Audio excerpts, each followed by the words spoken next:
This anime started by setting the tone in an interesting way. There was something off about the interaction with the grandma, and it was immediately linked to our protagonist's motivations. The interactions with his friend and love interest helped us discern our protagonist's moral character fairly quickly. And then we get a touching absolution for grandma, making me cry over here. I could see the mystery and human drama elements building in an interesting natural way. In this case, the valuation request itself was unusual. The romantic plotline was also progressing easily and naturally. I like that these were believable circumstances for a jeweler and within the range of possibility. We also got some nice allusion to character development. But here is where it all went wrong.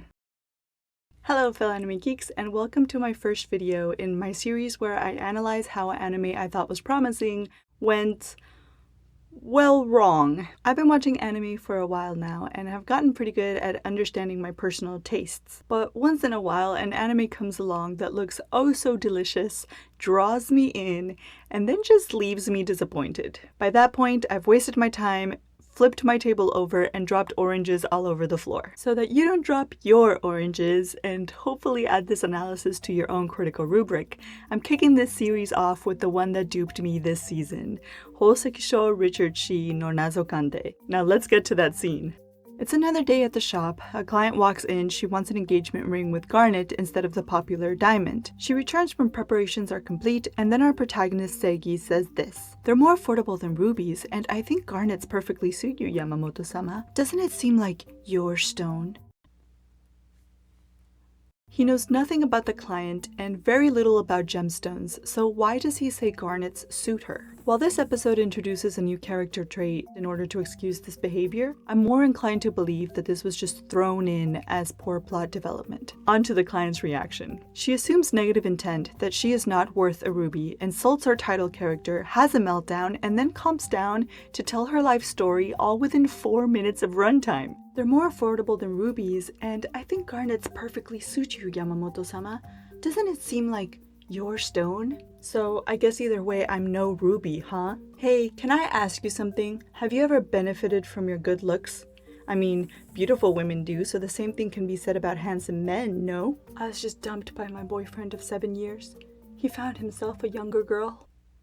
The scene concludes with Richard persuading her to rethink the purchase and immediately cuts to hours later when they're closing shop and she barges in on them, loud crying in the middle of the street. Richard decides now is the time to explain why he thinks garnets suit her. Apparently, they were once Roman talismans and he praises her for her choice to persevere.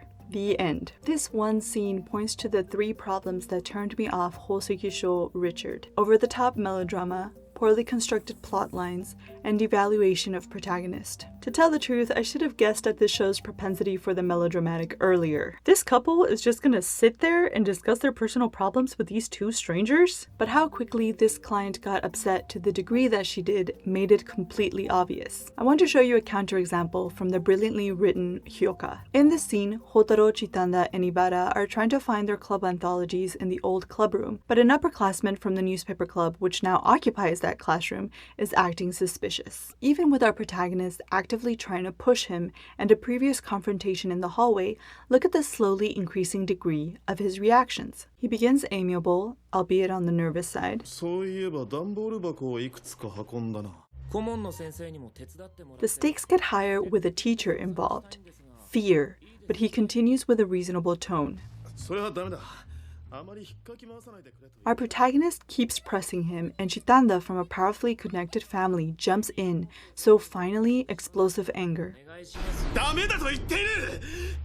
The scene concludes with an implied understanding between Hotaro and the upperclassmen, and the classics club leaves the room. But Chitanda and Ibara remain confused. Why? Because the upperclassman didn't break down and tell them his life story. Why would he? These are people he doesn't know or trust. It is only until Hotaro explains what happened and why that we fully appreciate his reactions. By contrast, the client in Housekishou Richard immediately acts hostile towards the protagonists over one awkward line. Now, I'm not saying emotionally unstable people like this don't exist, but the frequency at which our protagonist encounters such cases is unrealistic. And the quick turnover rate doesn't allow the audience proper time to connect to the character's feelings. This is crucial in a human drama. If we don't care about the human, then what's the point? This leads me to the improper construction of the cases. In this one, why would Richard wait until her second breakdown to tell the client the more beautiful meaning of garnets, and not when he told her they suited her? Why?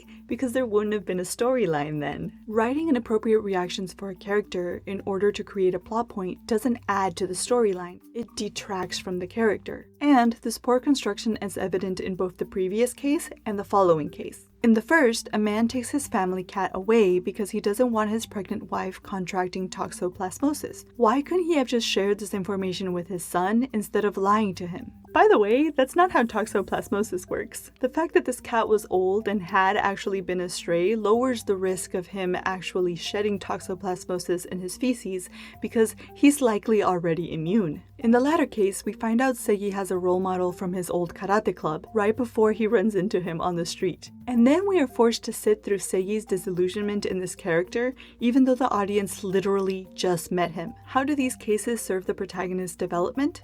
They don't. And they don't move the storyline forward either. In fact, I have no idea what the storyline even is. A good human drama has to have a connecting line between the cases in some way, either through the development of the protagonist or some significance in a larger story. A great example of this is Violet Evergarden. The plot is set up such that each case is the development for the protagonist. Her goal is to better understand emotions and must therefore meet many people. Each case is a beautiful story and an opportunity for our protagonist to demonstrate growth. In Housekishou Richard, there is no clear goal or reason for Segi to work in Richard's business, and none of the cases I watched, apart from the first episode, serve to improve our protagonist. In fact, they devalue him. Point number 3. Each case file chips away at the interesting protagonist established in episode 1. He was presented as a conflicted, emotionally deep upholder of justice. He was mature in discerning when people truly needed help. He was capable of making correct snap decisions in dangerous situations,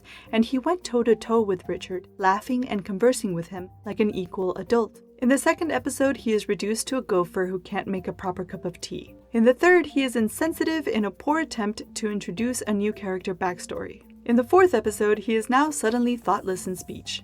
And the fifth episode removes the mature discernment of character we established in the first. After just 5 episodes, he was reduced to a naive simpleton that couldn't do anything right. If the audience can't even respect the main character, again, what's the point? Also, notice how I didn't mention our title character Richard, and that's because apart from a couple of lines alluding to backstory, we know nothing about him. My final counterexample, ReLIFE, shows us how equal relationship dynamics can not only make drama more intriguing, but also character development more touching.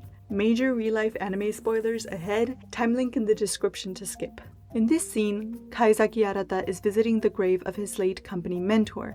Unbeknownst to him, Yoake has orchestrated a meetup between him and said company's new recruits. They admire Kaizaki, and their conversation helps him finally start moving forward. It's a touching moment standalone, but Yoake and Kaizaki's equal partnership, despite being that of supervisor and test subject, creates deeper elements not possible if Kaizaki was merely a victim. Kaizaki realizes it was a setup. After some sarcasm and witty back and forth, he lets out an honest thank you. This thank you has so much built into it. His own acknowledgement of growth and need for growth, his understanding of Yoake's work, Yoake's regret in his previous case, his trauma of not being able to help his subject, pain in the understanding that this subject helped him. It's hard for the audience not to feel the weight and wonder all the things these characters must be feeling. All possible because both characters are interesting and admirable in their own way. Let's part with that beautiful scene. This was where Housekishou Richard Shi went wrong for me. But I bet plenty of you geeks out there were more discerning and dropped it earlier. What gave it away for you? Let me know in the comments below, and I'll catch you in the next episode. Bibbidi bobbidi boo. You angry now? Yo, pretty boy, you suck. I suck? I got mad deduction skills, and that's my name in the title. This one time at band camp,